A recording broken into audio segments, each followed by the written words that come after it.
आपण आज नववा अध्याय पाहणार आहोत. आपण आज बघता बघता आपला अर्धा प्रवास गीतेचा झालेला आहे. तर आपण मग शरण घेऊ आपलं. ओम अज्ञानतिमिरान्धस्य ज्ञानांजन शलाकया चक्षुरुन्मीलितं येन तस्मै श्री गुरवे नमः. श्रीचैतन्यमनोभीष्टं स्थापितं येन भूतले स्वयं रूप कदा मह्यं ददाति स्वपदान्तिकं. वन्देऽहं श्रीगुरौ श्रीयुतपदकमलं श्रीगुरून् वैष्णवांच श्रीरूपं सागरजातं सहगण रघुनाथान्वितं तं सजीवं साद्वैतं सावधूतं परिजनसहितं कृष्ण चैतन्य देवम श्री राधा कृष्ण पदान सहगण ललिता श्री विशाखान्वितांच. हे कृष्ण करुणा सिंधो दीनबंधो जगतपते गोपेश गोपिका कांत राधा कांत नमोस्तुते. तप्त कांचन गौरांगी राधे वृंदावनेश्वरी वृषभानुसुते देवी प्रणमामि हरिप्रिये. नमः ओम विष्णुपदाय कृष्णपृष्ठाय भूतले श्रीमते भक्ति वेदांत स्वामी इति नामिने. नमस्ते सरस्वती देवी गौरवाणी प्रचारिणे निर्विशेष शून्यवादी पाश्चात्य देश तारिणे. जय श्री कृष्ण चैतन्य प्रभु नित्यानंद श्री अद्वैत गदाधर श्रीवासादि गौर भक्त वृंद. हरे कृष्णा कृष्ण कृष्ण हरे हरे हरे राम राम राम हरे हरे. हरे कृष्णा कृष्ण कृष्ण हरे हरे हरे राम राम राम हरे हरे. तर स्वागत आहे तुम्हा सर्वांचं. आज आपण बघणार आहोत राजगुह्य योग. काय म्हणतात प्रभुपाद स्वामी त्याला? सर्वात गोपनीय ज्ञान. बघू आपण आता जे सर्वात गोपनीय असं ज्ञान हे काय आहे. त्याच्या आधी आपण आपल्या राधा गोविंदांना प्रणाम करूया, त्यांचे आशीर्वाद घेऊया. प्रभुपाद स्वामींना प्रणाम करते, पुन्हा नामानिष्ठदास प्रभूजींना प्रणाम करते, आमच्या मराठीच्या पूर्ण टीमला आणि आमच्या पूजा माताजींना प्रणाम करते. अन्वया माताजी ज्यांनी मला गीता शिकवली त्यांना प्रणाम करते. आणि तुम्ही सर्व पण इथे वेळेत येता, तुम्हाला सर्वांना पण सादर प्रणाम. तर कालचा अध्याय अक्षर ब्रह्मयोग म्हणून होता.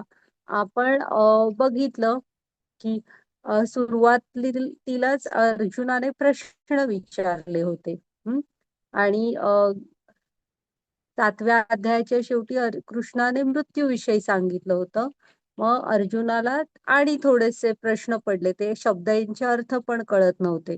मग त्या शब्दांचे अर्थ आणि मृत्यूसमयी कृष्णा तुम्हाला कसं जाणायचं असं सगळं अर्जुनाने विचारलेलं. मग कृष्णाने त्या प्रश्नांची उत्तरं दिली होती, बघितलं होतं आपण. माताजी पुढची स्लाइड घ्या.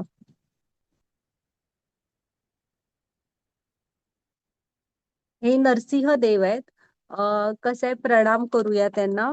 प्रभुपाद स्वामींचं असं हे आहे की म्हणजे इस्कॉनच्या मंदिरांमध्ये दिवसातून 3 वेळा नरसिंह कवच स्तोत्र म्हटलं जातं.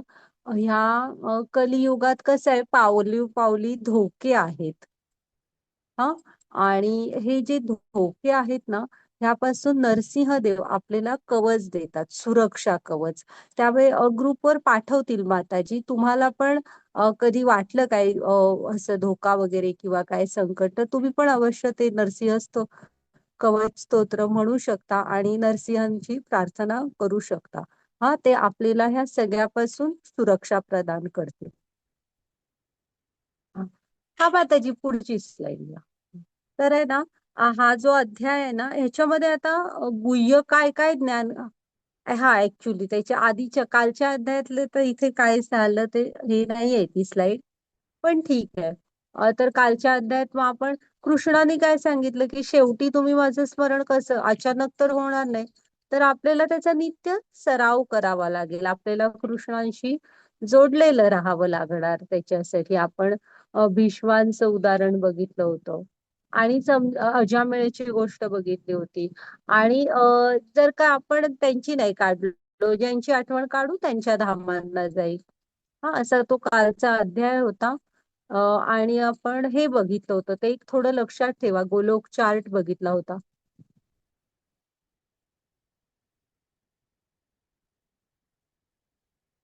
हा हा, श्लोक वाचणार आहेत का त्या माताजी? चालेल चालेल. तर आहे ना, अ, आपण तो गोलोक चार्ट बघितला होता. थोडी आपल्या ब्रह्मांडाची रचना तुमच्या लक्षात आली असेल. हा, तर आता हा पहिला हे बघूया. माताजी वाच आहे पहिला हे. श्लोक वाचू की हे तात्पर्य वाचायचंय माताजी? हे माताजी मी तात्पर्य वाचा वाचू? माताजी. हा. परात्पर भगवान म्हणाले, माझ्या प्रिय अर्जुना, तू माझा कधीही मत्सर करत नाहीस, म्हणून मी तुला हे परमगुप्त ज्ञान देईन, जे जाणून तू भौतिक अस्तित्वाच्या दुःखांपासून मुक्त होशील. हरे कृष्ण. हरे कृष्ण. तर हा पहिला श्लोक आहे आणि याचं नाव लक्षात ठेवा हा अध्यायाचं, की काय कृष्णाने इथे गुह्य असं आपल्याला सांगितलंय ते बघूया. आता ना आपण एखादी विचार करू शकतो की जे गुह्य आहे, गीता तर मार्केटमध्ये अवेलेबल आहे. आपण एनी टाइम जाऊन गीता घेऊ शकतो, वाचू शकतो. पण ह्यामध्ये गुह्य काय आहे? गुह्य म्हणजे काय असतं? गोपनीय किंवा जे गुप्त आहे, रहस्य आहे. असं काय आहे मग आता ह्याच्यामध्ये? तर कसं आहे ना, जे गोपनीय असतं ना, गीता तुम्ही वाचून शकता, मार्केटमधनं आणू पण शकता. पण ती हृदयात प्रकट होण्यासाठी तुम्हाला योग्य मार्गाने शिकावी लागणार. हा, आदर म्हणजे गुरु शिष्य परंपरेतून शिकली पाहिजे. तरच हे जे गीतेमध्ये सांगितलेलं ज्ञान आहे ना कृष्णानी, ते आपल्या हृदयामध्ये प्रकट होणार. त्याशिवाय ते प्रकट नाही होणार. की कृष्णांना इथे आपल्याला काय सांगायचंय. नाही तर हाता वाचू आपण सगळेच शकतो, पण ते ज्ञान हृदयात प्रकट होण्यासाठी आपल्याला योग्य गुरु शिष्य परंपरेतून ते शिकावं लागणार आहे. आता इथे ना तीन गोष्टी लक्षात ठेवायच्या की काय गुह्य आहे. तर तीन दुसऱ्या अध्यायापासून कृष्ण सांगतायत बघा, की मी शरीर नाही आत्मा आहे. हे पहिलं. दुसरं, मी कृष्णाचा अंश आहे. आत्मा हा कृष्णांचा अंश आहे. आणि तिसरं, मी भगवंतांचा नित्य सेवक आहे. ह्या तीन गोष्टी आहेत. हे परम गोपनीय ज्ञान आहे. आणि इथं या म्हणजे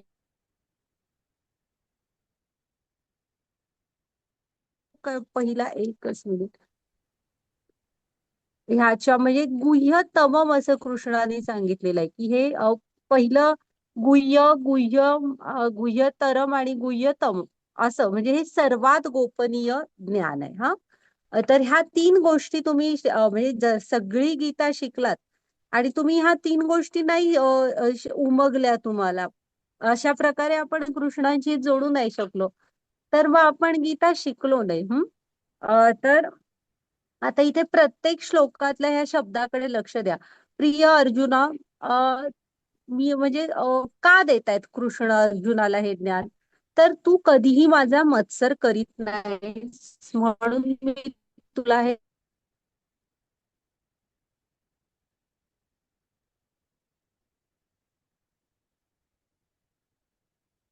तर अर्जुन कधी कृष्णांचा मत्सर करत नाही. मग परत जर का तुम्ही गीता शिकताय आणि तुम्हाला कृष्णांविषयी काही वाटत पण नाहीच आहे आणि तुम्ही उलट त्यांचा द्वेष करताय, तर गीतेचं हे ज्ञान आपल्या हृदयात प्रकट नाही होणार. मत्सर म्हणजे काय असतं सांगा? की एखादी वस्तूचा आपल्याला प्रॉब्लेम नसतो, पण ती वस्तू एखाद्या माणसाकडे आहे ह्याच्याबद्दल आपल्याला वाईट वाटत असतं. त्याला मत्सर म्हणत असतात. मग जर का तुम्हाला कृष्णांविषयी मत्सर वाटत असेल तर हे गीतेचं ज्ञान आपल्या हृदयात प्रकट होणार नाही. हा. आणि ह्यामुळे हे ज्ञान जाणून होणार काय आहे बघा आपल्याला. हे ज्ञान जाणल्यामुळे आपण ह्या ज्या भौतिक अस्तित्वाची दुःख आहेत ना, यापासून मुक्त होऊ. पहिली, जन्म मृत्यू जरा व्याधी, ही मनुष्य जन्माची खरी दुःख आहेत, प्राथमिक दुःख. हा. आणि दुय्यम दुःख कुठली आहे, तर आदिदैविक, आदिभौतिक, आदी आध्यात्मिक. आदिदैविक म्हणजे काय, कालच आपण हे डिटेल बघितलेलं बघा, की जी देवी देवतांच्यामुळे होतात. म्हणजे खूप पाऊस, किंवा दुष्काळ. भूकंप, भूक सुनामी. हा, येस, बरोबर. हम्म. मग त्याच्यानंतर आदिभौतिक म्हणजे काय, जी प्राण्यांमुळे वगैरे होतात आजूबाजूच्या, एखादा टायफॉइड वगैरे सारखं, कोरोना असं, किंवा तुमच्या आजूबाजूच्या कलिग्स मुळे कुत्रा वगैरे चावणे वगैरे, कुत्रा मांजर असे पाळीव प्राणी चावणे. आणि मग त्याच्यानंतर असतात आध्यात्मिक, जी तुमच्यामुळे होतात, स्वतःमुळे. तर आहे आपल्या ना कर्म. हे ज्ञान. हा. तर हे ज्ञान जाणल्यामुळे ना कृष्ण म्हणतायत की ह्या भौतिक अस्तित्वाच्या दुःखापासून आपण मुक्त होऊ. तर चला आता आपण बघूया काय काय सांगतायत कृष्ण. माताजी घ्या पुढची स्लाईड.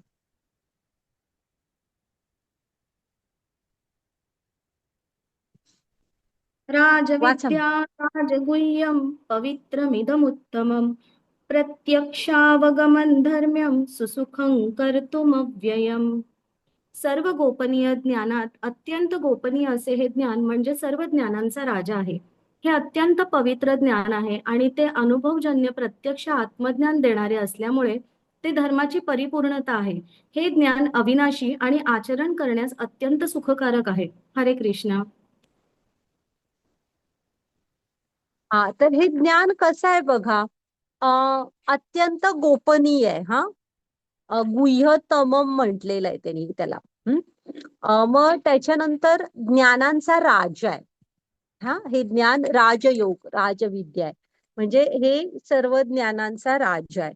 हे पवित्र आहे. हा, म्हणजे गीता हे ज्ञान कसं आहे, तुम्हाला पवित्र बनवतं. म्हणजे जे तुम्हाला प्युरिफिकेशन देत असतं, जे शुद्धता आणतं.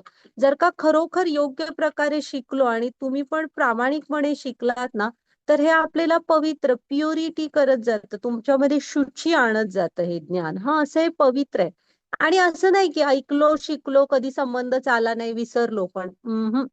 अनुभवजन्य प्रत्यक्ष आत्मज्ञान देणारे, म्हणजे ह्याचा तुम्ही अनुभव घेऊ शकता. कोणही जो गीता शिकेल तो ह्याचा अनुभव घेऊ शकतो.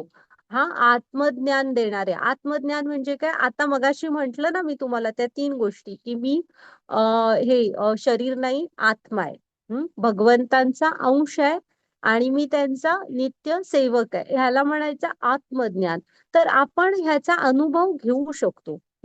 आणि ते धर्माची परिपूर्णता आहे. हीच मनुष्य धर्माची परिपूर्णता आहे. म्हणजे तुम्ही मनुष्य जीवनाची परिपूर्णता काय आहे, तर हीच आहे. आणि हे ज्ञान अविनाशी आहे.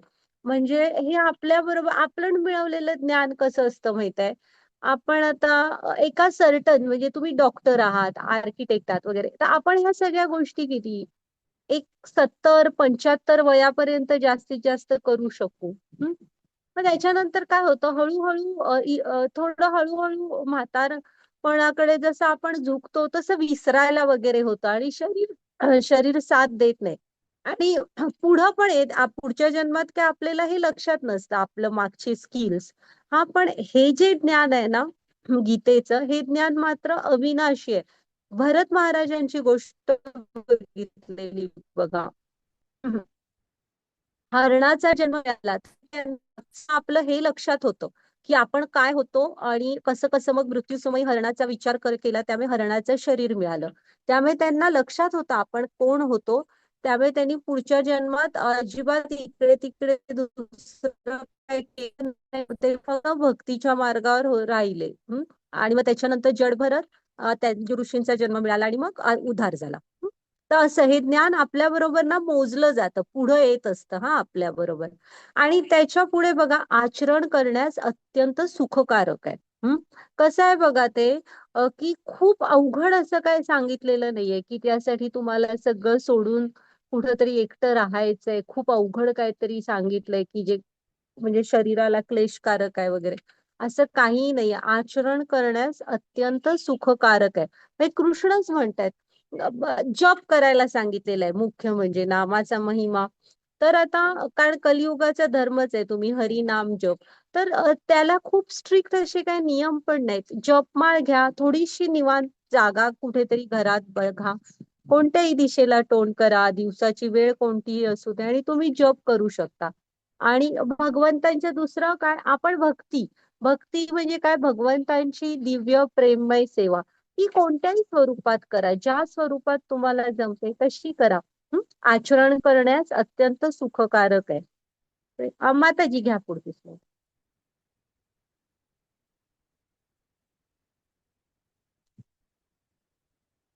हरे कृष्णा. हे परंतप अर्जुना, ज्यांनी या भक्ती मार्गावर श्रद्धा नाही त्यांना माझी प्राप्ती होऊ शकत नाही. म्हणून या भौतिक जगतामध्ये जन्म मृत्यूच्या मार्गावर त्यांचे पुनरागमन होते.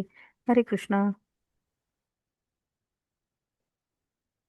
हा, तर पण आता पुन्हा अजून एक आहे बघा, की हे जे म्हणजे हे ज्ञान आपल्या हृदयात प्रकट होणार नाही. आणि एकदा सांगितलंय कृष्णाने, आणि एक टर्म आहे, कधी जर का तुमची ह्या भक्ती मार्गावर श्रद्धाच नसेल तर आपल्याला कृष्णांची प्राप्ती नाही होणार. आणि मग त्यामुळे काय होतं, तर आपण ह्या भौतिक म्हणजे जगामध्ये जन्म मृत्यूच्या ह्या चक्रामध्ये अडकून पडतो. हा घ्या आता ही पुढची स्लाइड. हरे कृष्णा. मी माझ्या अव्यक्त रूपाद्वारे हे सर्व जगत व्यापले आहे. सर्व जीव माझ्या ठायी आहेत, परंतु मी त्यांच्या ठायी नाही. हरे कृष्णा. हे जे पुढचे अध्याय श्लोक आहेत ना, हे थोडे आता बघूया आपण. हे श्लोक अचिंत्य भेदाभेद तत्व म्हणतात त्यांना. अचिंत्य म्हणजे काय, की ज्याचा आपण विचार पण करू शकत नाही असं. हा, तर बघूया हे माताजी. हा थांबा, आता इथे काय म्हणतायत बघा. हा कृष्ण म्हणजे विरोधाभास आहे स्टेटमेंट मध्ये, की मी माझ्या अव्यक्त रूपाद्वारे हे सगळं जगत व्यापलेलं आहे.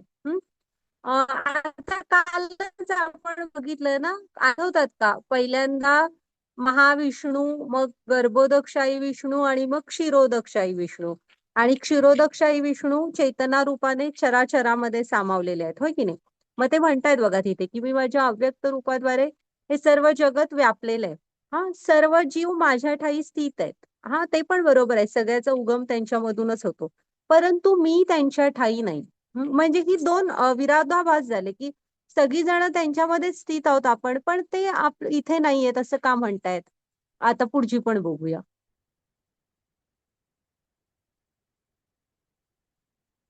हरे कृष्णा.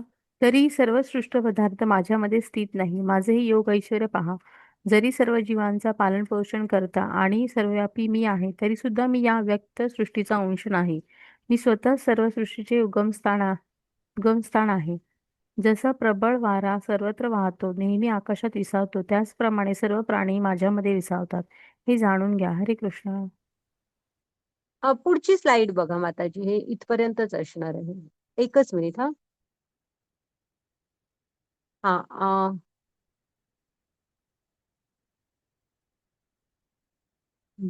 हरे कृष्ण. हा, सर्व वाचा. सर्व भौतिक सृष्टी माझ्या अधीन आहे. माझ्या इच्छेनेच ते पुन्हा पुन्हा व्यक्त होत आहे आणि माझ्या इच्छेनेच शेवटी तिचा प्रलय होतो. हे धनंजया, ही सर्व कर्मे मला बद्ध करू शकत नाहीत. तटस्थाप्रमाणे मी या सर्व भौतिक कर्मापासून अनासक्त असतो. हरे कृष्णा. हा, मागची घ्या, मग ही पण बघूया. तर हे सगळं अचिंत्य भेदाभेद तत्व येतं, की विरोधाभास असणारी हे आहेत. आता पुढचं. हा, हे बघा इथे काय म्हणतायत, की सगळंच काही त्यांच्यामध्ये स्थित आहे. त्यांचं योग ऐश्वर्य पहा. आणि नुसतं स्थित नाहीये, तर त्यांनी सगळ्यांचे पालन पोषण करतायत. हा, आणि सगळ्यांना लागणारं सगळं व्यवस्थित इथे दिलेलं आहे. सर्व व्यापी आहेत. पुन्हा तरीही मी या सृष्टीचा अंश नाही. मी स्वतः या सृष्टीचं उगमस्थान आहे. जसा वारा सगळीकडे असतो आकाशात, तसं आपण तिथे त्यांच्यामध्ये विसावलेलो आहोत. हा माताजी पुढची स्लाइड घ्या.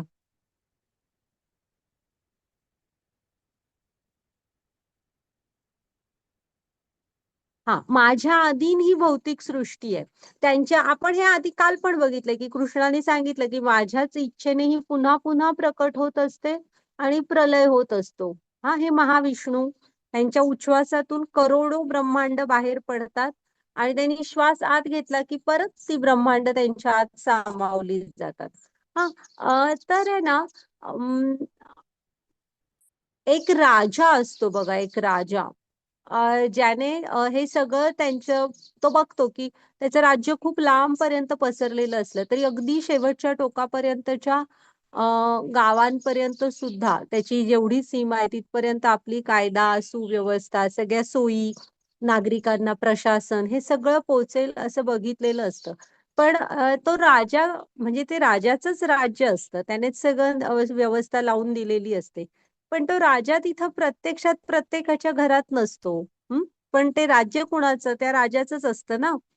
तसं इथे भगवंत का म्हणतायत की मी इथे ह्याचा अंश नाहीये, तर गोलोक वृंदावन धामात भगवंत आता आपण जे अर्जुनासमोर ज्या रूपात उभे आहेत ना, कृष्ण गोविंद ह्या रूपात म्हणजे त्यांचे दोन हात हातामध्ये सॉरी दोन हात डोक्यावर मोरपीस आणि नाही हातात बासरी आणि तो घनश्याम वर्ण त्यांचा असं श्याम सुंदर गोविंद रूपात ते त्यांच्या गोलोक धामात आहेत.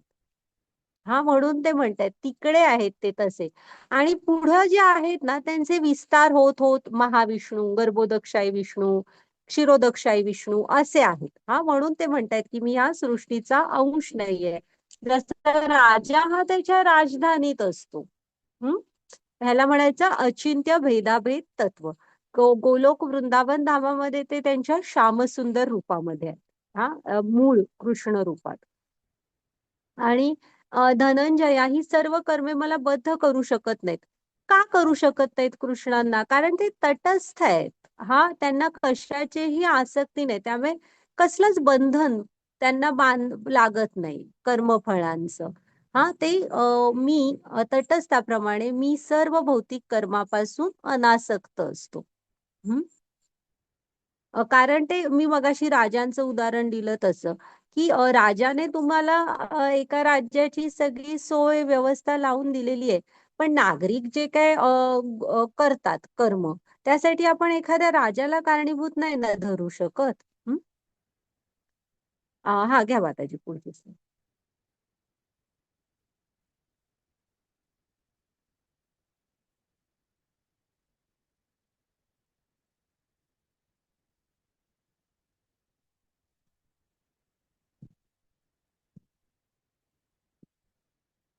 वाचा मयाध्यक्ष्यते प्रकृतीस् सूयते सचराचरम् हेतुनानेन कौन्तेय जगद्विपरिवर्तते. हे कौन्तेया, माझ्या अनेक शक्तींपैकी एक असणारी ही भौतिक प्रकृती माझ्या अध्यक्षतेखाली कार्य करीत सर्व चराचर प्राण्यांची निर्मिती करते. तिच्या नियंत्रणाखालीच या सृष्टीची वारंवार उत्पत्ती आणि संहार होतो. हरे कृष्णा. तर ही सुद्धा ना जी कृष्ण सांगतायत बघा की कृष्णांच्या ज्या अनेक शक्ती आहेत त्यापैकी ही जी भौतिक प्रकृती आहे ही सुद्धा भगवंतांच्या अध्यक्षतेखाली कार्य करते आणि सगळ्या चराचर ह्याची निर्मिती करत असते आणि तिच्याच नियंत्रणाखाली म्हणजे वारंवार उत्पत्ती संहार हे सगळं चक्र सुरू असतं. पण ती कुणाच्या नियंत्रणाखाली आहे तर भगवंतांच्या. त्यामुळे भगवंतांच्या इच्छेनेच हे सगळं होत असतं. सुप्रीम कोण आहेत? भगवंत आहेत. आणि हे त्यांच्या ह्या गोलोक वृंदावन मध्ये ना ह्या गोविंद रूपामध्ये तिथं आहेत भगवंत. घ्या माताजी पुढची स्लाइड.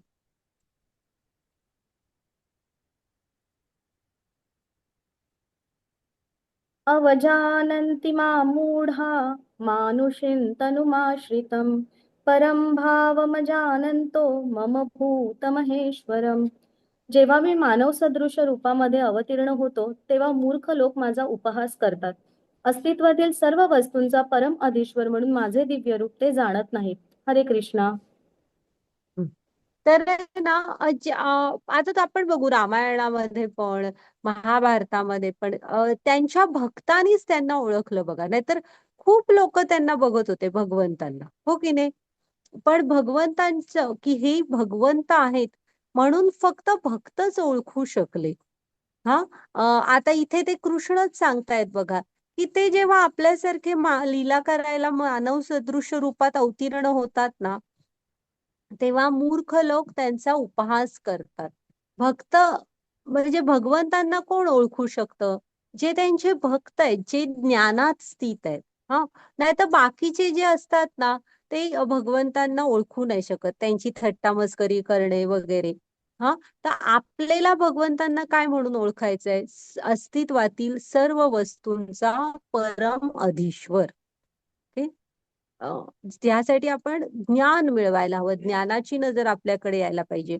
आपण कोण, कृष्ण कोण, त्यांचं आपलं नातं काय हे आपण समजून घ्यायला हवं. हा आणि इथं ती चार आणि जे हे जाणून घेत नाहीत ना त्यांना कृष्ण बघा मूढ म्हणतायत, मूर्ख म्हणतायत. हम्म. हा माताजी घ्या पुढची स्लाईड. म्हणजे खूप काही जाणलं आपण मनुष्य बनून आणि हे नाही जाणू शकलो तर कृष्णांच्या दृष्टीने तो मनुष्य मूढ ठरत असतो. हा वाचा म्हणतो. मोघाशा मोघ कर्माणो मोघज्ञानाविचेतसः राक्षसीमासुरीं चैव प्रकृतीं मोहिनीं श्रिताः. जे अशा प्रकारे गोंधळलेले आहेत ते राक्षसी आणि नास्तिक विचारांनी आकर्षित होतात. त्या भ्रमित अवस्थेत त्यांच्या मुक्तीच्या आशा, त्यांचे फलदायी क्रियाकलाप आणि त्यांची ज्ञान संस्कृती या सर्वांचा पराभव झालेला आहे. हरे कृष्ण. म्हणजे कृष्णांच्या विरुद्ध जाऊन किंवा कृष्णांच्याकडे पाठ करून त्यांना न जाणता वगैरे आणि त्यांच्याशी नातं न जोडता आपण जे म्हणून काही इथे करत असतो ना, म्हणजे ते चार लोक जे कधीच कृष्णांकडे जात नाहीत. आपण शिकलो होतो की जे अत्यंत मूढ आहेत, गाढवाप्रमाणे राबत असतात, जे नराधम आहेत की म्हणजे जे सांगितलंय की हे करू नका तरी तेच ती कर्म करणार. मग ज्यांचं ज्ञान मायेने हिरावून घेतलंय आणि जे आसुरी प्रवृत्तीचे आहेत, तर असे जे लोक असतात ना जे कधीच त्यामुळे कृष्णांकडे जात नाहीत, तर ते बघा त्यांचं पुढं काय होतं. तर ते म्हणजे मगाशी जे आपण माताजी एकच मिनिट मागची स्लाइड घ्या. जे मूर्ख आहेत, जे कृष्णांना जाणत नाहीत की इथल्या सगळ्या ज्या भौतिक सृष्टीचे परमधीश्वर भगवंत आहेत वगैरे, हे कृष्णांबद्दल जे जाणू शकत नाहीत त्यांचं पुढं काय असतं बघा. तर ते माताजी पुढे स्लाइड घ्या. ते ह्या अशा विचार या राक्षसी आणि नास्तिक विचारांकडे आकर्षित होतात.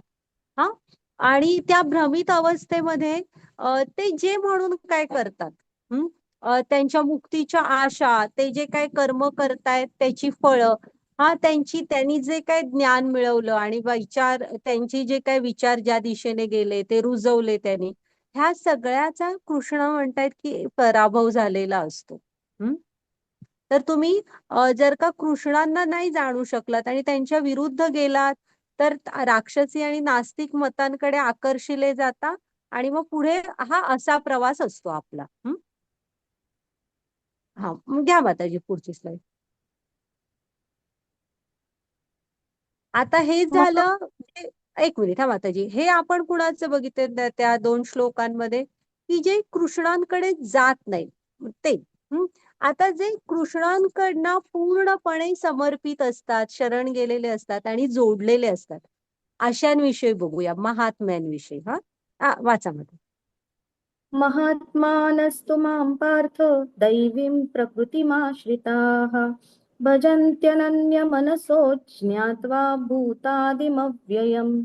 हे पार्थ, मोहित न झालेले महात्मे जन दैवी प्रकृतीच्या आश्रयाखाली असतात. ते भक्तीमध्ये पूर्णपणे युक्त झालेले असतात, कारण ते मला सृष्टीचे आदी कारण आणि अविनाशी पुरुषोत्तम श्री भगवान म्हणून जाणतात. हरे कृष्ण. तर ह्यांना महात्मे म्हणायचं बघा. ते दैवी प्रकृतीच्या आश्रयाखाली असतात, फार चिंता नाही करत. तर कारण भगवंतच त्यांची काळजी घेत असतात ह्यावर आणि त्यांचा ह्यावर ठाम विश्वास असतो. ते भक्तीमध्ये पूर्णपणे युक्त झालेले असतात.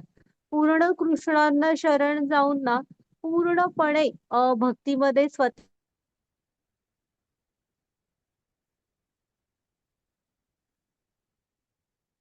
अविनाशी आणि पुरुषोत्तम भगवान म्हणून जाणत असतात आणि तसं जाणून ना तसं वागतही असतात. तर ह्यांना म्हणायचं महात. हं?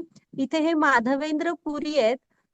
त्यांची गोष्ट आहे. माधवेंद्र पुरी एकदा प्रवास करत करत वृंदावनात येतात आणि हे कसे होते की ते फारसं स्वतःसाठी खायला वगैरे काय बघायचे नाहीत, भिक्षा वगैरे असं काहीच प्रयत्न नाही करायचे. अगदी खूपच भूक लागली तरच थोडंसं काहीतरी बघायचे. नाहीतर ते सतत भजन कीर्तन यामध्ये मग्न असायचे. मध्ये वृंदावनात आल्यावर पण ना तिथे गोवर्धनच्या तिकडे नाही यमुनेच्या काठी ना एका झाडाखाली असं भजन करण्यात मग्न असतात. हा मग होतं काय, एक मुलगा त्यांच्याकडे येतो आणि तो म्हणतो की त्यांना हाक मारतो आणि म्हणतो की माझ्या आईने तुमच्यासाठी दूध दिलंय. मग ते त्याच्याकडे बघतात आणि त्यांना आश्चर्य वाटतं की हा कोण मुलगा आणि ह्याला कसं कळलं मी काय नाही खाल्लेलं आणि हा माझ्यासाठी दूध कसा काय घेऊन आला. मग ते पाहत असतात त्याच्याकडे आणि त्याला विचारतात की बाळ तुला कसं कळलं. तर आणि तुझं नाव काय. तर तो म्हणतो ना माझं नाव गोपाल आहे आणि माझी आई आहे ना ती खूप हुशार आहे, तिला सगळं कळतं आणि तिनेच मला हे दूध तुम्हाला नेऊन द्यायला सांगितलंय. आणि म्हणतो मी हा तांब्या जो आहे ना इथे ठेव, तुम्ही दूध घ्या आणि तिथेच ठेवा, मी येऊन घेऊन जाईन. माझ्या गोवर्धनात माझ्या गायी इकडे तिकडे जात असणार आहेत, मी आता जातो. हं. आणि मग हा जो असतो ना तो तांब्या त्यांना देतो आणि जातो मुलगा तो छोटा निघून. मग माधवेंद्रपुरी ते दूध पितात आणि ती चव बघून ना त्यांना लक्षात येतं की हे दूध जे आहे ना हे पृथ्वीवरचं नव्हे, म्हणजे हे आध्यात्मिक जगातलं काहीतरी आहे. शेवटी ते एक माधवेंद्रपुरी म्हणजे स्वतः एक महात्मे होते. मग ते तोच विचार करत असतात की हा मुलगा कोण असेल.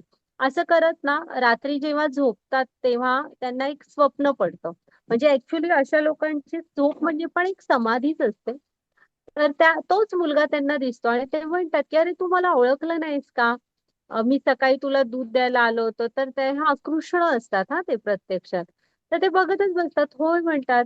मग म्हणतात की इथे ते गोवर्धन वरचा एक पत्ता सांगतात, म्हणजे पत्ता असं जागा सांगतात आणि म्हणतात की ना तू थोड्या लोकांना घे आणि तिथे त्या झुडपांच्या खाली ना तू जरासं खोद, म्हणजे अगदी थोडंसंच, आणि तिथे मी आहे म्हणजे अर्च विग्रह. इथे इस्कॉन मध्ये मूर्ती नाही म्हणत, अर्च विग्रह म्हणतात. तर आहे तो काढ आणि मला त्या झाडांच्या मुळ्या खोल वगैरेचा त्रास होतोय आणि गरमी पण खूप होते. तुम्हाला जरा चंदनाची उटी लाव. हा.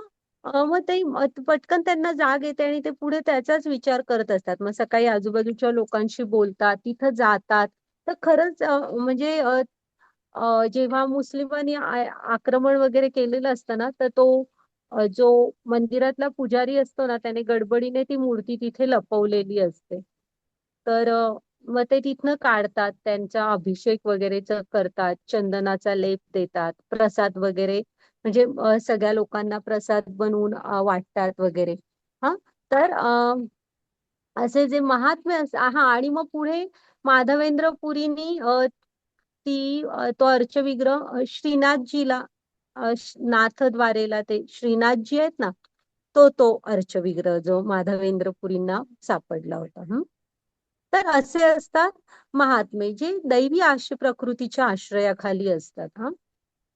हा घ्या माताजी पुढची slide. सततं कीर्तयन्तो मां यतन्तश्च दृढव्रताः नमस्यन्तश्च मां भक्त्या नित्ययुक्ता उपासते. हे महात्मेजन सतत माझे कीर्तन करतात, दृढ निश्चयाने प्रयत्न करीत आणि मला वंदन करीत भक्तिभावाने माझी नित्य उपासना करतात. हरे कृष्ण. हा आणि महात्मे काय करत असतात बघा, तर सतत भगवंतांचं कीर्तन करत असतात. हा. आणि ते त्यांच्या मार्गावर ना दृढ निश्चयाने प्रयत्न करत असतात. असं नाही की नाही नाही नाही आज काहीतरी झालं मला जॉब करायला जमणार नाही वगैरे, असं नाही. दृढ निश्चयी असतात हा, आणि प्रयत्न करत असतात आणि भगवंतांनाच वंदन करतात आणि भक्तिभावाने नित्य त्यांची उपासना करतात. आणि सततम कीर्तयंतो माम आहे बघा, की सतत भगवंतांचं कीर्तन. त्यामुळे भक्ती, भगवंतांचं स्मरण हे आपल्याला सतत करायचंय. हम्म.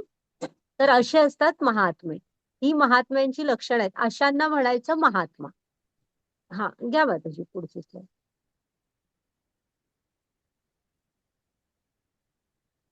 पिताहमस्य जगतो माता धाता पितामहः वेद्यं पवित्रमोंकार रुक्साम यजुरेव च.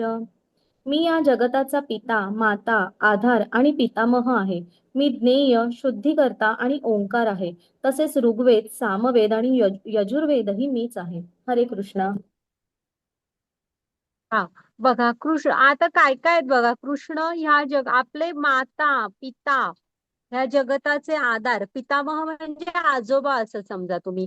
म्हणजे कसं, ब्रह्मा जर का ब्रह्मानी आपली सगळ्यांची निर्मिती केली, तर ब्रह्मांची निर्मिती कृष्णाने केली, तर त्या दृष्टीने पितामह सुद्धा कृष्णच आहेत. ज्ञेय म्हणजे जाणून घेण्याचे पण ज्ञेयच आहेत. आपल्याला शुद्धी देणारे पण कृष्णच आहेत. ओंकार, की ज्यामध्ये ध्वनी रिफ्लेक्शन आहे, की ज्यामध्ये ओम मध्ये सारच सामावलेलं आहे. हा, तर ओंकार पण भगवंतच आहेत. आणि ऋग्वेद, सामवेद, यजुर्वेद हे पण भगवंत स्वतःच आहेत. हा, घ्या माताजी पुढची slide.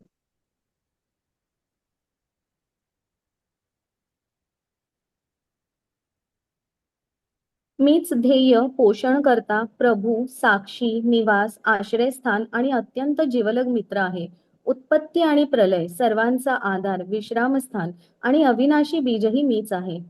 हे अर्जुना, मी उष्णता देतो आणि मीच पाऊस थांबवितो आणि पाडवितोही. मी अमृत तत्व आहे आणि मूर्तिमंत मृत्यूही मीच आहे. सत, चेतन आणि असत, जड पदार्थ दोन्ही माझ्यामध्येच स्थित आहे. हरे कृष्णा. हा, तर इथे हे बघा, गोविंद आपले हे भगवंत असे आहेत. हा, ध्यान करताना आपण त्यांच्या ह्या रूपावर ध्यान करायला हवं. ते फॉर्मलेस वगैरे नाही आहेत. तर आपण त्यांना ना हे सगळं म्हणून आपल्याशी जोडून घ्यायला पाहिजे. कृष्णच सांगतायत बघा ते काय काय आहेत, की पोषण करता, प्रभू, साक्षी, निवास, आश्रयस्थान, आपला अत्यंत जीवलग मित्र, उत्पत्ती, प्रलय, सर्वाचा आधार. म्हणजे सगळं अविनाशी बीज भगवंतच आहेत. तेच उष्णता देतात, पाऊस पाडतात, थांबवितात पण. अमृत तत्व ते आहेत. मूर्तिमंत मृत्यूही तेच आहेत. आणि सत आणि अचित, सत आणि असत म्हणजे जे काय सजीव आहे आणि जे काय निर्जीव आहे, ह्या सगळ्यामध्ये पण ते स्थित आहेत. हा, ओके, घ्या माताजी पुढची slide.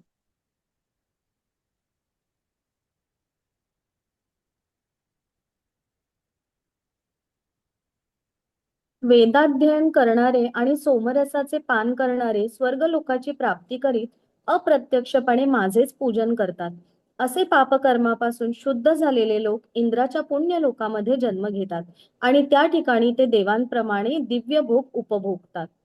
याप्रमाणे स्वर्ग लोकातील अमर्याद विषय सुखाचा भोग घेऊन पुण्यकर्म क्षीण झाल्यावर ते पुन्हा या मृत्यू लोकात परत येतात. अशा रीतीने वेदोक्त धर्माचे सिद्धांताचे पालन करून जे इंद्रियोपभोग प्राप्त करतात त्यांना पुन्हा पुन्हा केवळ जन्म मृत्यूच्या चक्रात पडावे लागते. हरे कृष्ण. हा, इथे ना हे देवपूजेविषयी कृष्णाने सांगितले आहे बघा, की वेदांमध्ये एक भाग आहे कर्मकांड. मग आपण कर्मकांड कशासाठी करत असतो? पुण्य प्राप्त करायला. मग पुण्य कशासाठी? तर पुढचं स्वर्ग मिळू दे, पुढचा जन्म. स्वर्ग कशाला? तर तिथं खूप सुख सोयी आहेत म्हणून. हा, त्या सुखांचा उपभोग घेण्यासाठी. पण हे चक्र लक्षात ठेवा, की कृष्ण हेच मुक्तीदाते आहेत.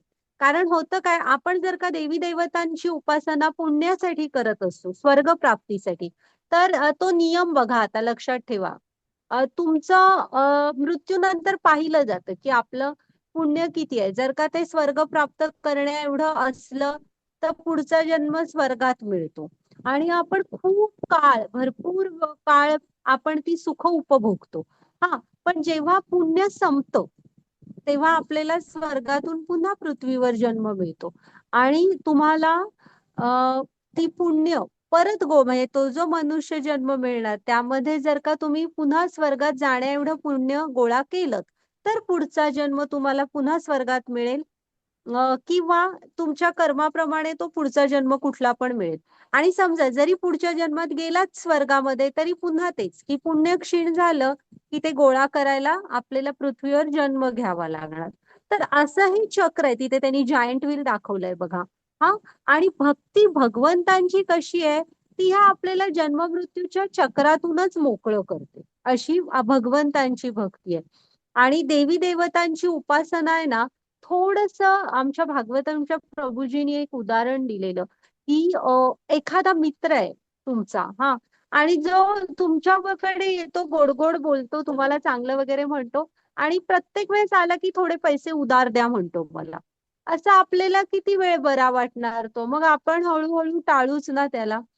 तर तसे आपण असतो. आपण मंदिरांमध्ये का जात असतो भगवंतांकडे म्हणजे कुठल्याही देवी देवतांच्या मला हे द्या ते द्या तेव्हाच आपल्याला आठवण येते. उपास तापास पण आपण त्यासाठीच करू. तर तसं नाही. देवी देवतांकडे जाताना पण आपण आहे ना ते पण त्या त्या पोस्टवर आहेत म्हणजे भगवंतांचे काहीतरी भक्त आहेत त्यांच्यामध्ये ती कपॅसिटी आहे म्हणून त्या पोस्टवर आहेत. हा. आणि पुण्य लोक आहेत ती सगळी. मग आपण त्यांच्याकडे जाल तर त्यांच्या कधीतरी त्यांना म्हणजे त्यांच्यासाठी मंदिरात जा. त्यांना प्रणाम करा. थोडा वेळ मंदिरात बसा. हा. त्यांची स्तोत्र येत असले एखाद दुसरं तर म्हणा. असं जायला पाहिजे. कारण व्यासदेवानी जेव्हा हे लिहिलं गणपतीनी लिहिलंय. व्यासदेवानी फक्त सांगितलं हो की नाही. तेव्हा व्यासांनी त्यांना सांगितलं होतं गणेशांना की एकही अक्षर तू न समजून घेता लिहायचं नाहीस. मग गणपती बाप्पा म्हणाले ठीक आहे. मग त्यांनी ते सगळं पुराण आणि सगळं त्यांनी जे सांगितलेलं भागवतम पर्यंतच लिहून काढलं. मग ह्याचा अर्थ त्यांनी तो समजून घेतलाच असणार ना. पुन्हा अ, हे आता गणपतींना आपण म्हणजे हे विघ्नहर्ता म्हणतो. हनुमान केवढे मोठे रामांचे भक्त आहेत. तर आपण त्यांच्याकडे जाताना त्यांना त्यांचा जो आदर आहे तो द्या. त्यांचं एखादं स्तोत्र म्हणा. फक्त हे दे ते दे करायला जाणं ह्याला स्वार्थ म्हटला जातो. गेला तर त्यांच्यासाठी जा. कारण आणि त्यांचा जो आदर आहे तो द्या. किंवा कुलदैवताला वगैरे जायला हवं आपण पण त्यांच्यासाठी म्हणून जा. नाही तर पुण्य पुण्य करत म्हणजे हे द्या ते द्या असं करत असलो तर हे स्वर्गासाठीच जनरली सगळं करतात. तर हे स्वर्गाचं चक्र लक्षात ठेवा. की पुण्य क्षीण झालं की पुन्हा पृथ्वीवर जन्म घ्यावा लागणार. ओके. माताजी मग पुढची स्लाइड घ्या. आपण जन्म मृत्यूच्या फेऱ्यातनं नाही सुटत आहे आणि आत्म्याला ना भगवंतांची ओढ असते. त्याला नकोय बाकीचं काय तो तिकडनं आलाय त्याला ओढ असते की कधीतरी आपण भगवंतांकडे जाण्यासाठी हे जन्म शरीर वापरू. हा. अनन्याश्चिन्तयन्तो मां ये जनाः पर्युपासते तेषां नित्याभियुक्तानां योगक्षेमं वहाम्यहम्. पण जे माझी भक्तिभावाने पूजा करतात माझ्या दिव्य स्वरूपाचे चिंतन करतात त्यांच्याकडे जे उणे आहे ते मी त्यांच्याकडे नेतो आणि त्यांच्याकडे जे आहे ते जपतो. हरे कृष्ण. हा. हे LICचं हे आहे बघा. काय म्हणतो आपण त्यांना वाक्य आहे ना ब्रीदवाक्य. LICच्या ब्रीदवाक्य योगक्षेमम वहाम्यहम. ऍक्च्युली गीतेची फलश्रुती आहे की तुम्ही गीता ऐकलत तर काय. हा. असं आहे ते आणि भगवंतांची भक्ती जर का आपण करत असलो ना तर ही आपल्याला हे फळ मिळतं की तुम्ही तर भगवंतांची अनन्य भक्तिभावाने पूजा करायला हवी. हा.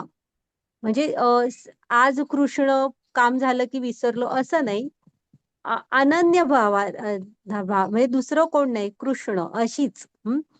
आणि जर का आपण तसं करत असू त्यांच्या दिव्य स्वरूपाचं चिंतन करत असू ना तर कृष्ण काय सांगतायत बघा. जे तुमच्याकडे उण आहे म्हणजे ज्याची तुम्हाला गरज आहे ना ते मी तुम्हाला देईनच आणि जे तुमच्याकडे ऑलरेडी आहे ते सांभाळून ठेवेन.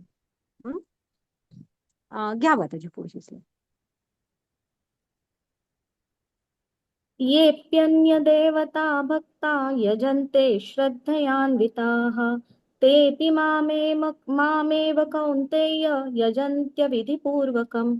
हे कौन्तेया, जे लोक इतर देवतांचे भक्त आहेत आणि जे त्यांचे श्रद्धेने पूजन करतात ते वस्तुतः माझेच पूजन करतात, परंतु त्यांची ती आराधना चुकीच्या मार्गाने केलेली असते. हरे कृष्ण. हा, तर इथं ना असं नाहीये की तुम्ही देवी देवतांची पूजा करू नका. ज्या आपल्या कुलदैवतांना वर्षातून एकदा जाणं, त्यांना अभिषेक नैवेद्य असं प्रत्येकाच्या परंपरा असतात. ग्रामदैवत असतं, जायचं नाही असं नाही. पण आपण आहे ना फक्त त्यांच्याकडे हे म्हणून जात असलो, हे म्हणजे काहीतरी मागायला वगैरे, तर जाण्याचा आपला हे बदलायला हवा फक्त. काय म्हणू एक विचार असतो ना आपला, काय म्हणू आता त्याला म्हणजे तुमचा हेतू. लुक, हा हेतू किंवा तुमचा एक लुक बदला, की त्यांच्याकडे जा. तर हे पण कृष्णांचे शुद्ध भक्त आहेत ऍटिट्यूड आणि आपला. नक्की जा आणि त्यांचा आदर सन्मान सगळं करा. हा, आणि कृष्ण काय सांगतायत, तुम्ही वस्तुतः त्यांचं पूजन करताय म्हणजे माझंच करताय. मी तुम्हाला एक झाडाचं उदाहरण दिलेलं. एक झाड आहे ज्याचं मूळ आहेत कृष्ण, आणि देवी देवता ह्या त्या झाडाच्या पान, फांदी, फूल, फळ असं आहे. मग एखाद्या देवी देवतेची पूजा करणं म्हणजे तुम्ही एखाद्याच पानाला पाण्याने धुताय, हळदी कुंकू लावताय, अगरबत्ती लावताय असं झालं. हा, त्या कुठून तरी तुम्ही त्या झाडाचीच पूजा करताय.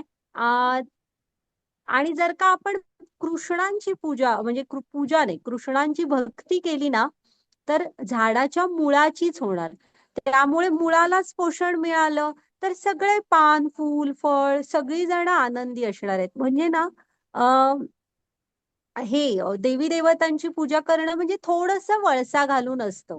हा, त्यापेक्षा स्ट्रेट कृष्णांची केली तर ते पण खूप आनंदी राहणार. इवन फक्त देवी देवता नाही, हा तर तुमचे पूर्वज आणि सगळेच म्हणजे पितृलोकात वगैरे जे असतात ती सगळीच जण खूप आनंदी राहणार. ओके? नाहीतर जराशी वळसा घालून होते आपल्याकडनं असं समजावं. आणि जेव्हा जाल तेव्हा एवढं तरी करा की त्यांच्या आनंदासाठी काहीतरी करा. हा, घ्या माताजी.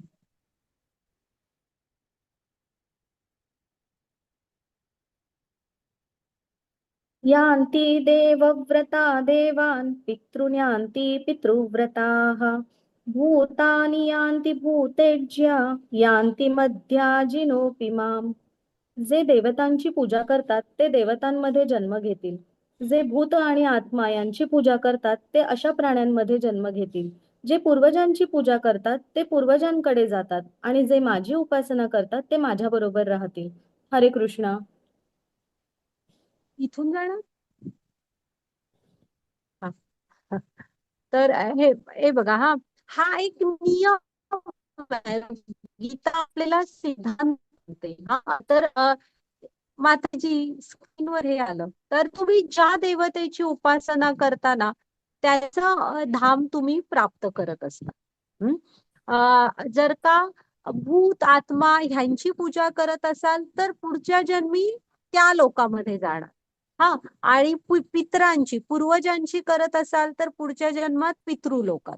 आणि जे भगवंतांची उपासना करतात भगवंतांच्या धामाला प्राप्त करणार. ठीक. हा. घ्या माताजी पुढची स्लाइड. पत्रं पुष्पं फलं तोयं यो मे भक्त्या प्रयच्छति तदहं भक्त्युपहृतम् अश्नामि प्रयतात्मनः. जर कोणी मला प्रेमाने आणि भक्तीने एखादे पान, फूल, फळ किंवा पाणी अर्पण केले तर ते मी स्वीकारेन. हरे कृष्ण.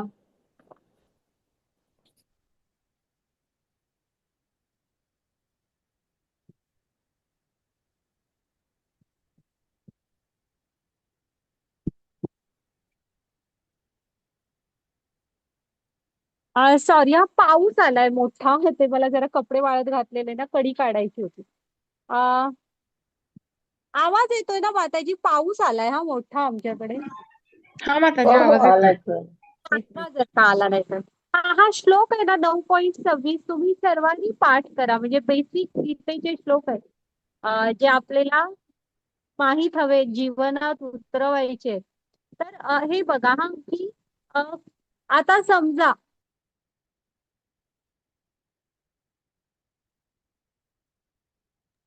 माताजी आवाज गेला माताजी. हा, तर आता आपलं आणि कृष्णांचं एक नातं जोडलंय. मग समजा कृष्ण आता आपला मित्र घरी जेवायला येणार असेल, मैत्रीण जेवायला येणार असेल, तर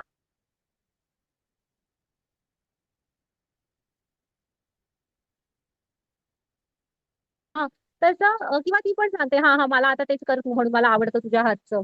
तर इथे कृष्ण पण आपल्याला सांगतायत की त्यांना काय आवडतं बघा. हा, पत्र म्हणजे आणि स्वभाव बघा कृष्णांचा किती म्हणजे भक्त वत्सल आहेत. ते तुम्ही काय दिलं हे बघत नाहीत ते, अ, भाव बघत असतात. हा, भावग्रही जनार्दन आहेत. अ, जर कोणी प्रेमाने मला आणि भक्तीने एखादे पान, फूल, फळ किंवा पाणी अर्पण केले तरी मी ते स्वीकारेन. हा, म्हणजे तुम्ही द्या काय म्हणतायत, एखादं पान म्हणजे तुळशीचं वगैरे, आणि ह्यामध्ये मग आपलं सगळं शाकाहारी जेवण येऊ शकतं बघा.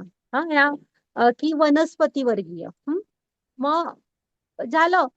तर फूल, एखादं फूल तुम्ही दिलत, हा, किंवा फळ दिलात आणि ते ह्यापैकी काही नाही जमत आहे, तर नुसतं पाणी जरी दिलं तरी ते स्वीकार करणार. पण कसं द्यायला पाहिजे आपल्याला, प्रेम आणि भक्तीने.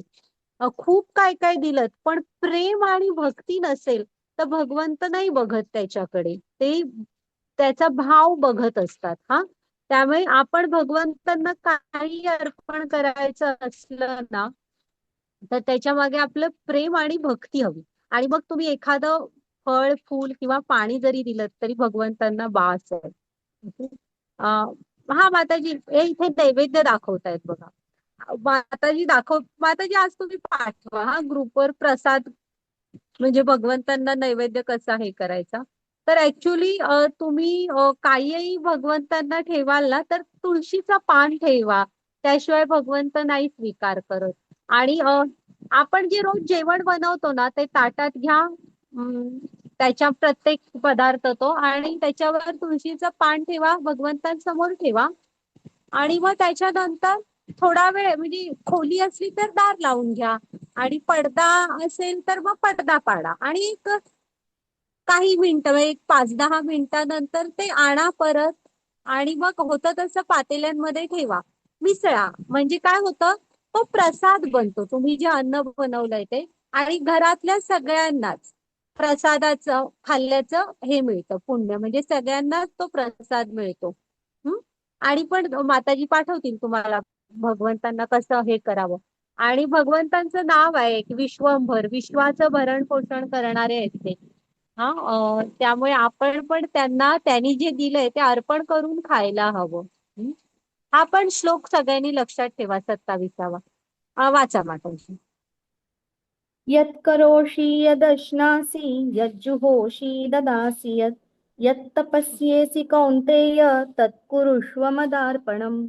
हे कुंतीपुत्र, तू जे काही करतोस, जे काही खातोस, जे काही अर्पण करतो आणि दान करतोस, तसेच तू जे काही तपस्या करतोस ते सर्व मला अर्पण म्हणून करावे. हरे कृष्ण. हा बघा, भगवंत हे आईसारखे, आई वडील असतात बघा, जे आपल्याला सांगत असतात की म्हणजे सगळं आपल्या चांगल्यासाठी सांगत असतात की तू असं कर. हा, तसे कृष्ण आहेत. आता ही भौतिक जगत तर कसं आहे ते आपण बघतोय, त्यामुळे त्यांना वाटतं की आपण लवकरात लवकर त्यांच्याकडे जावं जिथून आपण मूळ आलेलो आहे. त्यामुळे पुन्हा एकदा सांगतायत बघा की हे जे सगळं, हे घेऊन कृष्णांना काय फायदा, की ते तटस्थ आहेत. आताच आपण बघितलं ते कशा मानले जात नाहीत.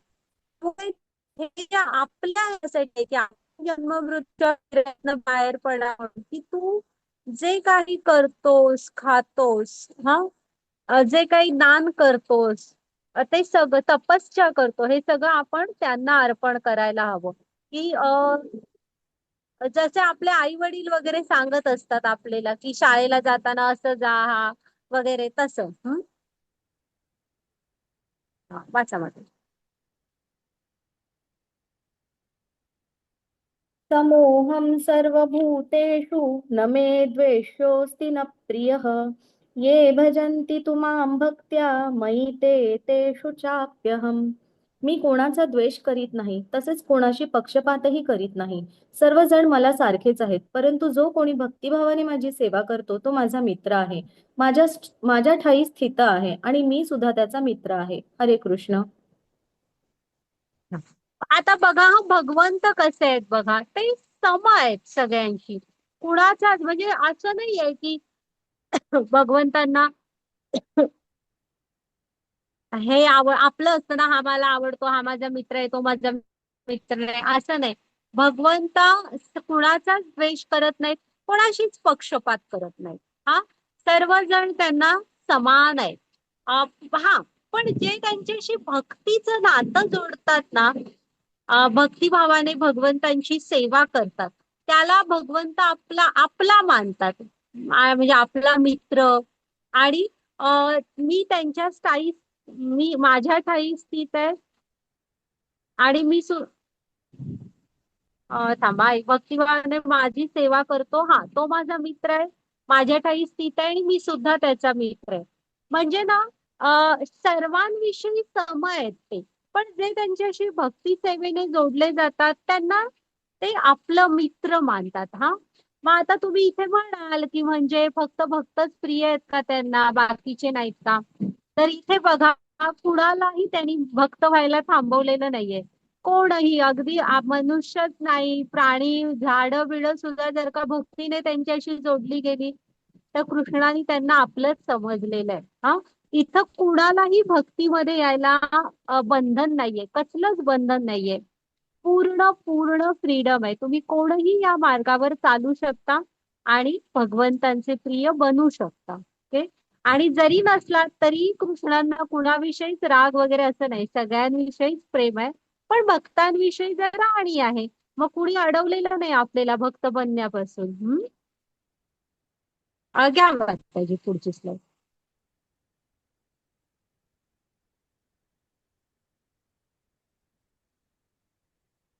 अपि चेत्सु दुराचारो भजते मामनन्यभाक् साधुरेव समन्तव्यः सम्यग् व्यवसितो हि सः. जरी एखाद्याने अत्यंत घृणास्पद कृत्य केली तरी तो भक्ती सेवेत गुंतला असेल तर तो योग्य स्थितीत असल्यामुळे त्याला संत मानले पाहिजे. हरे कृष्ण.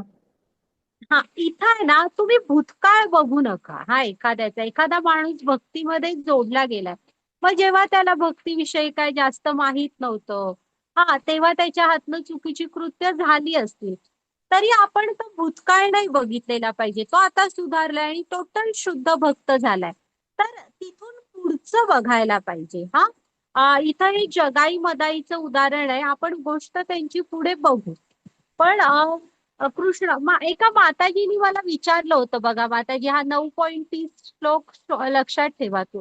हा, की भक्ती सेवेत जोडल्यापासून पुढचं पहा, मागचं नका बघू. हा, आणि कृष्ण तर पाहत नाही.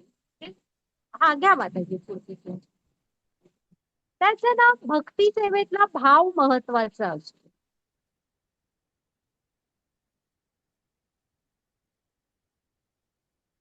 क्षिप्रं भवति धर्मात्मा शश्वच्छान्तिं निगच्छति कौन्तेय प्रतिजानीहि न मे भक्तः प्रणश्यति. तो त्वरित नीतिमान बनतो आणि शाश्वत शांती प्राप्त करतो. हे कुंतीपुत्र, माझ्या भक्ताचा कधीही नाश होत नाही. निर्भयी हो आणि ही घोषणा कर. हरे कृष्ण. बघा हा, जेव्हा आपण भक्तीमध्ये असतो ना कृष्णांच्या, तेव्हा आपण त्वरित नीतिमान बनतो आणि शाश्वत शांती प्राप्त करतो, जो भक्त असतो तो. तर कृष्ण इथे काय सांगतायत त्यामुळे ना अर्जुना, तू निर्भय बन. भगवंतांचे भक्तांचा हा गुण आहे की ते निर्भयी असतात, निर्भय असतात. हा, ते नाही घाबरत कोणाला. इथे प्रल्हादांचं उदाहरण दिलेलं आहे. इतकी छोटस 5 वर्षाचं मूल होतं आणि फक्त काय म्हणत नव्हतं वडिलांना, एवढंच तो मान्य करत नव्हता की तुम्ही म्हणजे हे सगळं सृष्टी वगैरे ही इथली तुम्ही प्रमुख आहात. ते काय म्हणत होते, हे विष्णूंचं आहे सगळं आणि विष्णू इथले प्रमुख आहेत. तर ते काय, तो हिरण्यकश्यपू प्रमुख आहे असं म्हणत नव्हते. पण एवढं सुद्धा तो, म्हणजे बाकी सगळी म्हणत होती, फक्त प्रल्हाद म्हणत नव्हते. तर तो एवढा अहंकार किती जास्त होता बघा, की एकच मूल आपलं स्वतःच ते मानत नाहीये तर ते पण सहन नाही करू शकत होता आणि मारायसाठी किती किती प्रयत्न केले. हम्म. तरी सुद्धा त्यांनी ते सगळं म्हणजे कधीही भगवंतांना न विसरता भक्त प्रल्हादांनी ते सगळं सहन केलं आणि सतत त्यांचे नाव वडिलांसमोर घेतच राहिले ते आणि त्यामुळे इथे अर्जुनाला पण भगवंत सांगतायत की तू निर्भय कर हो आणि घोषणा कर की माझ्या भक्तांचा कधीही नाश होत नाही. हं? आले आता तिथं खांबात कदाचित कशाला असणार आहेत नरसिंहदेव, खांबात नसतील पण तो म्हणतो ना हिरण्यकश्यपू शेवटी की सांग इथं आहेत का म्हणजे तुझा विष्णू इथं आहे का तुझा विष्णू तिथं आहे का तुझा विष्णू. तर ते हो प्रल्हाद महाराज सांगतात की अत्र तत्र सर्वत्र इथं तिथं सगळीकडे आहे माझे विष्णू.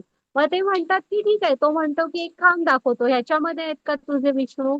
तर ते म्हणतात होय त्यात पण आहे. मग तो त्याच्यावर लाथ मारतो. तर तेव्हा मात्र म्हणजे खूप असं रौद्र रूप होतं हा नरसिंहांचं ते की भक्तावर इतका इतका अन्याय आणि हो म्हंटले ना ते खांबात आहे तर खांबात खांब तोडून प्रकट झाला. हं?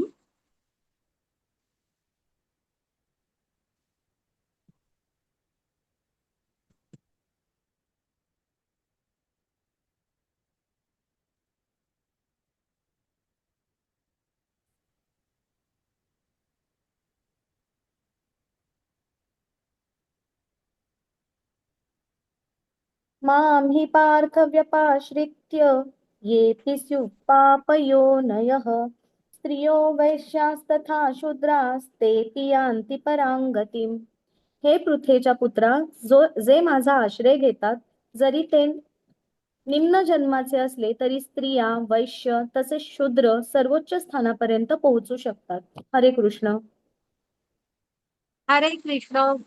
तर ना हा एक श्लोक सगळ्यांनी लक्षात ठेवा. बघा की भक्तीमध्ये यायला ना कसलंच बंधन नाहीये आपल्यामध्ये. कुठलं स्वातंत्र्य आपण बाहेर शोधत असतो बघा, इथे भक्तीमध्ये तर पूर्ण स्वातंत्र्य आहे की जे फक्त गरज कशाची आहे, तुम्ही एक पाऊल भगवंतांकडे पुढे जायची. भगवंत आपल्यासाठी 10 पावलं पुढे येतात. हा पण तो हातच आपण त्यांच्याकडे पुढं करत नाही.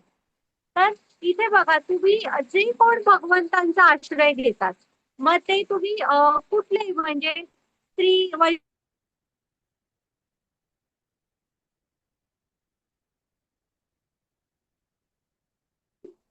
परमगती. परमगती म्हणजे काय असते?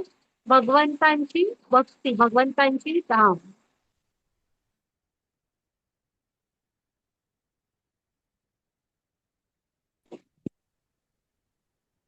माताजी घ्या पुढची स्लाइड.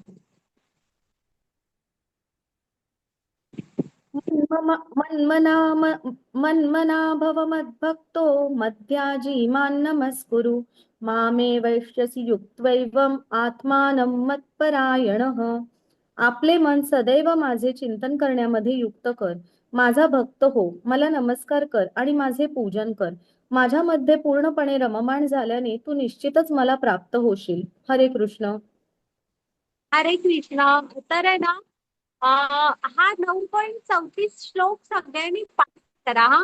हा श्लोक परत असाच आपण 18व्या अध्यायात बघणार आहोत म्हणजे भगवद्गीतेसारख्या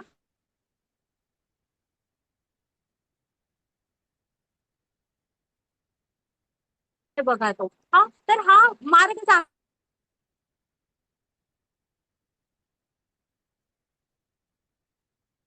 त्यांचं चिंतन करण्यामध्ये युक्त करायचं. हा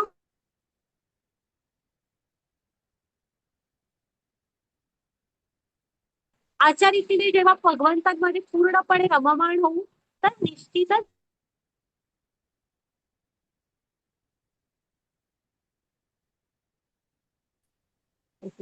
पाठ करा सगळ्यांनी श्लोक. हा चालेल माताजी.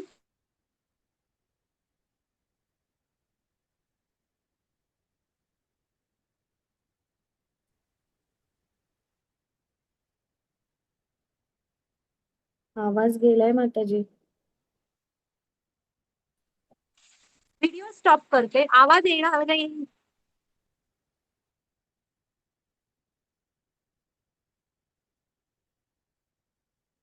शेवटचा अध्याय. आमच्या इथे ना पाऊस खूप सुरू आहे त्यामुळे इंटरनेट डिस्टर्ब झालं असणार. तर झालं बघा, आपण पहिल्यांदा भगवंतांचं ऐश्वर्य, मग भगवंतांकडे जाण्याचे मार्ग म्हणजे महात्मे काय असतात, ते कसे सततम कीर्तयंत बघितलं. झाला अध्याय.